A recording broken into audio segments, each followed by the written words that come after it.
Hi, I'm Tony Nichols, and welcome to Chamber Chat.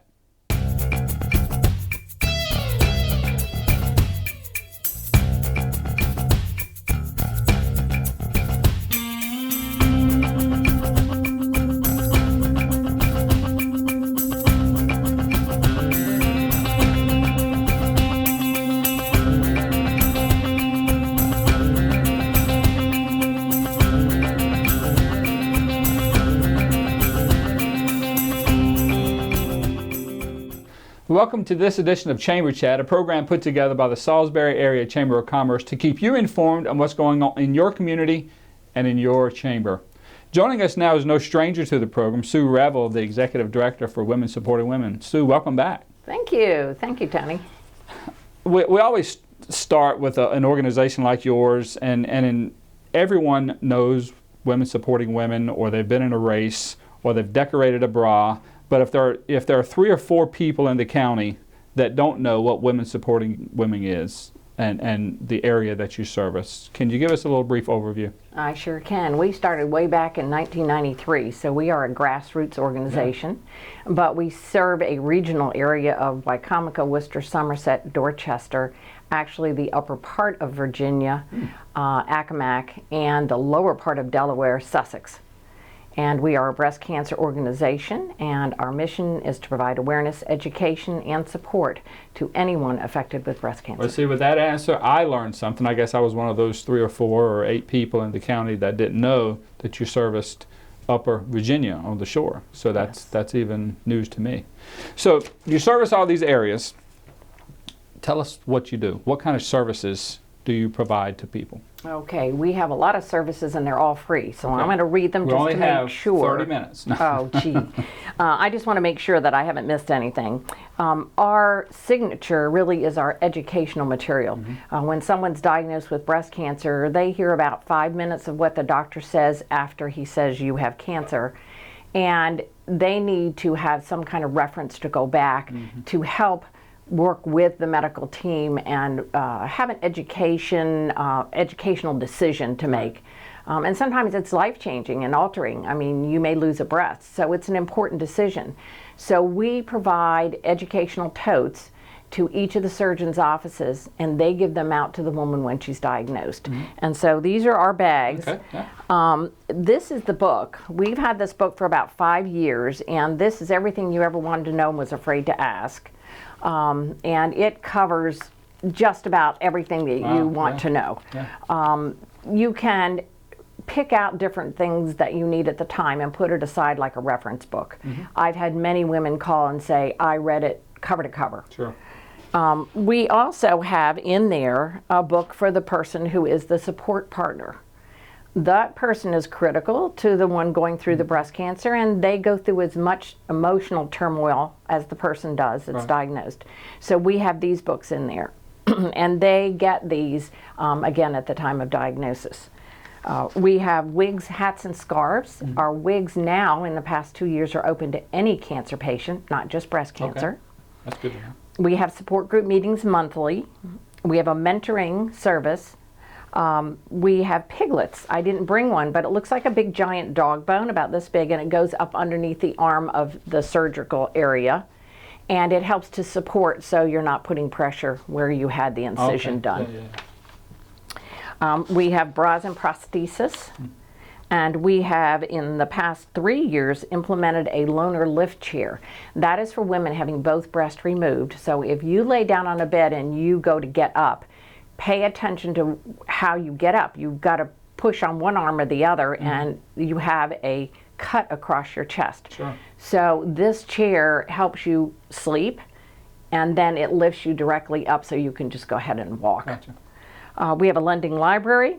We provide community education speakers, and we have a 14-page monthly newsletter that goes out, and it keeps everybody updated on the medical issues, complementary medicine, a survivor story, and our events that are coming up. You know, and I'm sure that's still just glossing over the services that you provide. But for me, when there's a life-altering event, cancer, Alzheimer's, whatever it may be, that's when all this stuff becomes relevant, because until then, it's always going to happen to someone else. And I think it's so vital for us to be able to get information out about what is available, because when you do get that unwelcomed conversation from the doctor, you don't know what to do. Even if you know what to do, you are don't. Absolutely correct, It completely Tony. takes you out of your comfort zone, and all the knowledge that you thought you had goes out the window. Where can I go? What can I do? I need some help. So to know that all of that is available, we need to continue to make sure that that gets out, because I think it's vital. That's a perfect segue to my next question in terms of getting things out. You have to do that with feet in the street. Yes. Volunteers, people that are willing to give some time, give some money. How many volunteers do you guys utilize? How do you become a volunteer? So speak to your volunteer. Okay, well, we're looking for volunteers to help in the office, at our events, to help make our piglet pillows, sew them and stuff them. So you make those in-house? No, they actually take the material home and make them. Oh, right. Yeah, but yes, we do. Yeah. Our seatbelt pillow, they have to be made. And we have, trying to think what else. Always looking for board members. But they just need to call us or go to our website. I would suggest calling at 410-548-7880. To address a little bit the comments you made before, I'm always told we're right off of Route 50, Belmont Avenue in the East Park Professional Center, and people tell me all the time, I never knew your office was there until I needed it. Right. And then I saw the pink ribbon, and I realized that you were there. So you were absolutely correct for us to continue to try to get out to the community our services. No one knows it's there until they know it's there, and then it's a beacon. Yes. Funding. A lot of people, I think, lump you in with the national breast cancer groups, and that it's, I won't say not necessarily as important, but funding is a big deal for you guys. It is a huge deal because it's what keeps our doors open, since our services are all free. And you're right, we have no national affiliations. We want our funding to completely stay here on the shore to take care of our communities. And we don't do research. That's not what our mission is. We are there to give you a hug, get you through the diagnosis time and the treatment time. So, yes, it's very important, for us to get that out and let people know. Very good.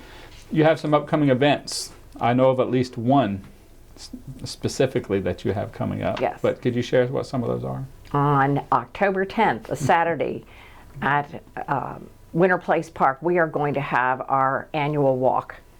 And this year we've got something new, actually two things. The primary one is a dunking booth. And our very own Tony Nichols is going to be in there enjoying a little dunking. Yes.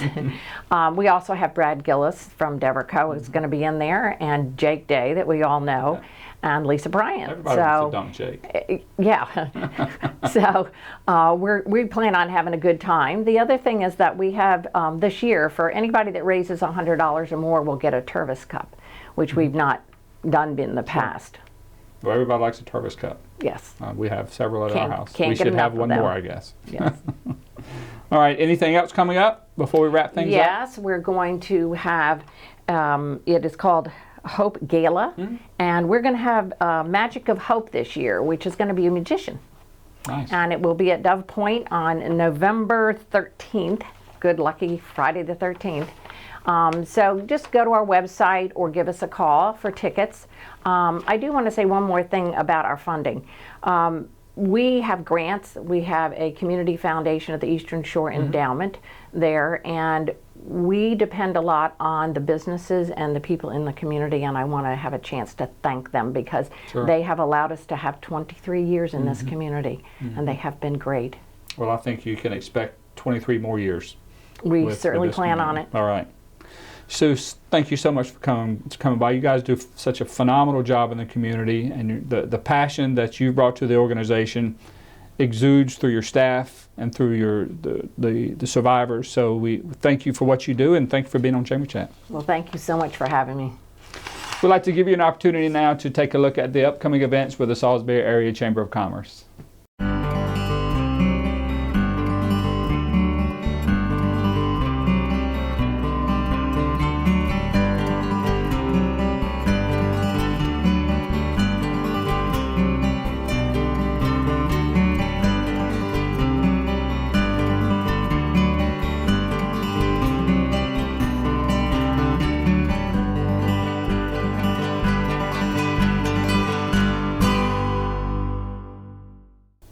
Welcome back to Chamber Chat right here on PAC 14. Joining us now is Karri Todd with the Women's Network with the Salisbury Area Chamber of Commerce. Welcome, Karri. Thank you very much, Tony.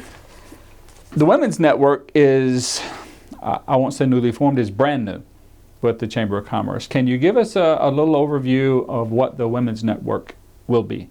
Absolutely. We had our first meeting September 22nd, so that was highly successful at the Chamber, and the Chamber provided lunch. So that was lots of fun. So we have all types of exciting things on the agenda. It's going to be a more fluid network than what typical committees within the Chamber are. And the reason for that is we may have to move the schedule around a speaker, or various times work for only certain types of females versus others, like if you have children in school. Gotcha. Or summers, various things. So it's planned to be the third Tuesday of every month, typically at around noon right now. But again, at the first of the month, every month, you'll know exactly when it will be, because it may change to a Thursday evening, or it may change to a breakfast meeting. Right. Just various things depending on what event we have planned for that month. So the meeting times are fluid. I mean, that makes sense, quite frankly. Inside of the meetings, has there been discussion of how the meetings will look, how those meetings will run? Will they, too, be just as fluid in terms of content or structure? Or is there going to be, minutes read, approved, moving on, or is it going to be a little more free-flowing? Yeah, nothing will be that structured, even though some of us may like structure. It's not going to be structured. It's going to be, okay, what do women want? What do we need? But when it's back to school, maybe we need, work-life balance. When it's tax season, maybe we need something that revolves around reducing stress or finances or whatever it may be. And the goal is to include as many people as possible, and we want to have as many different types of speakers that we can on various topics. So we may be able to get in a key speaker at some point. Otherwise, it's probably going to be local female businesses and business owners that are involved. And the more involvement we can secure, the more successful this network will be. Now, you're part of the steering committee. Yes. And committee, gives the connotation that there's more of you. Yes, so there are a few of us. Can you tell us who's on that committee? Absolutely. So it's me, and then we've also recruited Hannah Miller, representing NPR, Ashley Hill from Atlantic Technologies, and then our very fine Kathy Thomas with the Chamber has really been the one that took the idea and went through the various channels that she needed to develop what we kept presenting and throwing at her, for lack of a better word. But it has been a fabulous experience for me, and it's taken about 6 months to come to fruition. The idea started churning about 2.5 years ago or so. I went to Maryland Capital Enterprises Strong Women in Business Luncheon, and I looked at Kathy and I said, "Hey, Kathy, is there a women's part to the Chamber at all?" She's like, "No." She said, "But that's a great idea." Wrong answer, because of course when she started really bringing the idea to the forefront, she asked me if I would become involved. If you don't want to be a part of it, don't suggest it. Absolutely, don't suggest it. But it has been a fabulous experience, and I'm really excited about the direction that this network is going to go. So this is the Women's Network. Can I come? Absolutely, Tony. You are welcome anywhere. Can other men come? Other men can come, and it would be actually welcomed. I don't think you'll come, though, but it will be welcome. Okay. I don't think that is a challenge. That is a very staunch challenge, which I will take you up on. It sounds like what you're trying to put out there is just, this is the Women's Network, but it's just another network in the Chamber to try to build chamber, to build community, to grow people, like every other network in the Chamber. That's the vibe that I'm getting. Right, absolutely. It just happens to be the Women's Network. Right. Rather than the Business and Economic Development Network or the Elder Care Network. Right. Same premise. Same premise. And it is to attract more women in networking, so to speak. But in the same token, it's a very open and welcome environment. Come in, you're always going to be greeted. Not that the Chamber isn't, but sometimes, especially new in business or at a new position, females feel intimidated by that. So we don't want to have that. Everybody's welcome. Everybody comes in. I mean, by no means it's not a church. It's still there for business. Sure. But we want to include everyone, and we want it to be a informative network as well as a welcoming network. And as Hannah and I have discussed many times, it's almost about a mentor-mentee relationship. So it's not expected, but Hannah's had life experiences that I haven't had, and I've even had life experiences that Ashley hasn't had. So our steering committee is a cross-section of generations, and so we're trying to involve everyone, and you never know when Ashley can come up with something that Hannah hasn't ever dealt with, right. and when Hannah can always come up with something that I haven't, and Kathy as well. So it's been a fabulous experience, and we're really excited about the direction of it. So I always ask this question of any division member or network member: why is this a good network to get involved with, male or female? Male or female. We want to give back. We're not a foundation, we're not a fundraising arm, we're not any of that. It's more about giving back to other colleagues. And it goes back to that mentor-mentee relationship, and how can we all help each other succeed? So while the Chamber is very much focused on business, the Women's Network is also very much focused on business. And okay, how can we help each other? So it may be about making friends. Right. It may be about establishing new relationships. It may be about a business partnership that you never even knew could exist. So the goal is to be inclusive.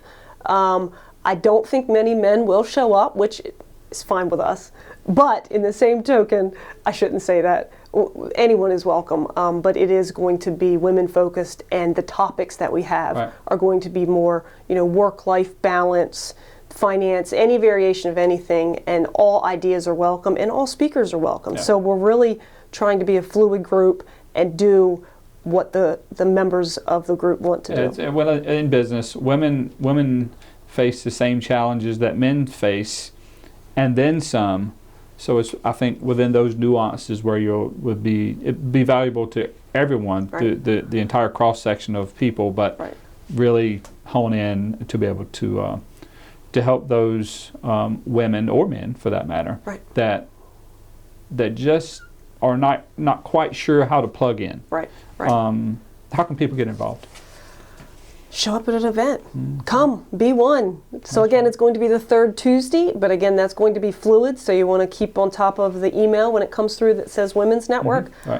Some may be in the evening, but typically it will be lunchtime, but it may be at 9 o'clock in the morning as well. So just stay on top of the emails that come out, RSVP, show up. And if you want to get on the email list, you contact the Chamber of Commerce. Absolutely. Sophia Smecker, Shannon Mitchell, or Kathy Thomas, either one. Absolutely. Can put you on that list. And you can also reach out to any member of the steering committee as well. I'd be more than happy to talk to you about it. Fantastic. And I'm sure Hannah and Ashley would as well. So. Karri, look forward to great things from the Women's Network. Absolutely. Don't be surprised when I show up. I challenge you to. All right. Thanks for showing up on Chamber Chat. Thank you.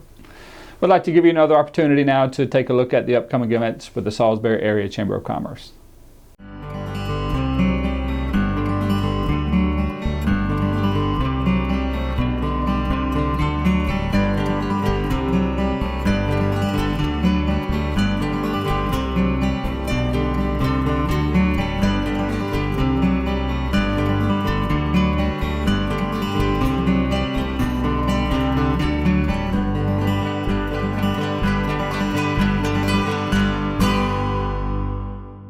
Welcome back to Pack 14 right here on Chamber Chat.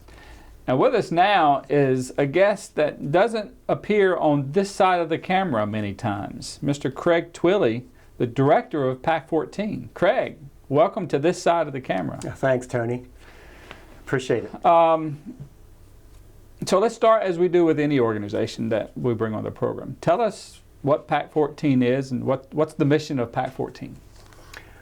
Well, the mission is basically to put video equipment in the hands of the public to give them, to empower them to create their own community television Yeah. programs, information, and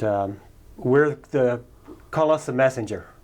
Right. And then we empower the community with the equipment, teach them how to use it so they can produce their own messages in community. So you actually teach them how to use the video equipment, from the camera to editing to the whole 9 yards, or is it just certain segments that they'll go tape something and bring you content and then you edit it and get it out for them? Well, we have a workshop which is basically an orientation to get people started. Okay. And that is available on our website, which I'll mention a couple of times, pac14.org. And you can sign up for the website. And that is an overview of who we are, what PAC14 is about, what their role is. Then it's hands-on. We give them some hands-on with the camera. They shoot a little bit of information, go out and just grab some shots. We come back and we teach them how to edit that and put it into the program. And we teach them about, time limits and things that we have them do, how to put credits on the end. But also, people can bring us a completed program as long as it's community related. Sure. That is the main thing. Gotcha. I mean, it's driven by mostly nonprofit or not-for-profit content. We are totally nonprofit. We're funded by the city and the county, and it's a partnership. It started in 1998, so we're on 17 years just about. And it was a partnership between the city, the county, and Salisbury University. Right. Okay. So you're empowering the community. Yes. So there has to be a little bit of onus on the community. Exactly. To come in to either provide content or to want to do a show, or so how does that community piece tie in? How do you get people in here? How does the community find out? Well, shows like this we promote on our own channel. We try to stay active in the community, where we try to be everywhere. But basically, the community has to take an active role in PAC14 because this channel is for them. We have a very small staff, and our mission again is to empower the community to create their own visions and messages. We're here to guide them. So if the community does not participate, then we really don't need to be here. Right. So it's so many times you'll see a PAC14, the TV show, whether you're flipping through or watching a program, and I think many people may be intimidated by reaching out to the TV show to tape a program, to get content out there. So at the end of the day, it's a very large staff that you have here getting things done. That it's just a bunch of people wanting to do the right thing and support the community. Right. We have a staff of 4.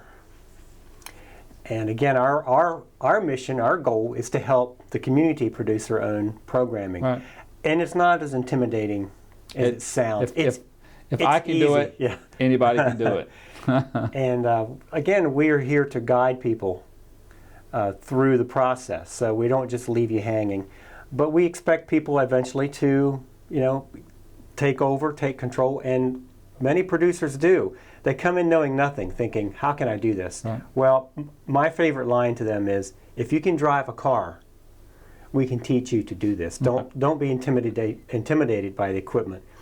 You push some buttons. You've got to learn some basic rules of video, but now with YouTube and everything and cell phone video, I mean, everybody's getting into the act. That's right. So it's there's so much going on out there in the community. I mean, all somebody has to do, and like Karri said earlier, somebody says, hey, why don't you guys go out and get that community meeting? And I'll say, that's a good idea. Here's the camera, here's the editor, you go out. Well, that's a perfect segue to my next question. And how can the community get involved? We talked about the importance of the community, and that really is the driver behind PAC14. Right. But how specifically can the community engage you guys? And that's one of those ways you were just talking about. Hey, I'd like to get this event on. Well, I think our website has just about everything you need to know about PAC-14. So I recommend everybody go to And what website was that again? That would be pac14.org. Okay, all right. And you can enter that, or most people Google nowadays. Just go to pac14.org. We've got our homepage. You can watch a live streaming on our homepage. You can donate on our homepage. There's sign up for the workshop. There's the community calendar, which is very popular. You can, any nonprofit can go and put their message on the community calendar about what the event is, what's coming up, when, where, all the 5 W's, when, where, why, sometimes how, and That's right. all those others. There you go. All right, so let's talk about money. You talked a little bit how you guys are funded. Right. Does the community have the opportunity? Do businesses have the opportunity to support PAC-14 in any way? They do. We have a donate now on our website. Again, the city and the county fund us through some funds that come from Comcast through the cable agreement. And Salisbury University provides the space that we reside in now. And it's all that partnership is wonderful. It all comes together and everybody's working together. We also have an endowment with the Community Foundation, who've been very good to us, and that's cfes.org, and you can go to Give Now on their webpage and enter PAC-14, and that's an endowment that we hope will keep PAC-14 going in the future. Gotcha. And it's a building process. You start with a small amount, and you build, and eventually you get some returns on that funding, and that's a very easy thing to do. But again, you can donate on our website, you can volunteer, and volunteer is what we call them as local producers. They come in, we have a lot of requests for weekend work, more things than we can do, but again, because we're not really a production company. Sure. We're not news, we're education and information. So we need volunteers and local producers to come in and then spread out in the community and help all these nonprofits. So if you have a favorite nonprofit that you would like to help out, come to PAC-14, we'll get you set up. Okay, I have one last question. I think this was from Sophia Smecker at the Chamber. She wrote in, and her question is, how do you manage to make Tony look so good show after show? Well, Tony, that's a difficult question to answer. I don't want to reveal a lot of our secrets, but we have special filters and special editing processes which we can do to take care of that. You haven't found the dialect edit button yet, have you? No, but we're working on that. But we need a lot more funding for that to happen. Creig, you're a great guy, and we appreciate you getting on this side of the camera for us. Well, hey, thank you for doing the show, the Chamber Chat show. Thank you for being a partner with PAC-14. We appreciate it. Thank you as well for joining us on this edition of Chamber Chat. As always, if you missed any part of this show or you'd like to see previous editions, you could visit PAC-14's website, pac14.org, or you can visit the Chamber's website and utilize their YouTube channel. That's about all the time we have for this edition of Chamber Chat. My name's Tony Nichols, your host, encouraging you to make a difference.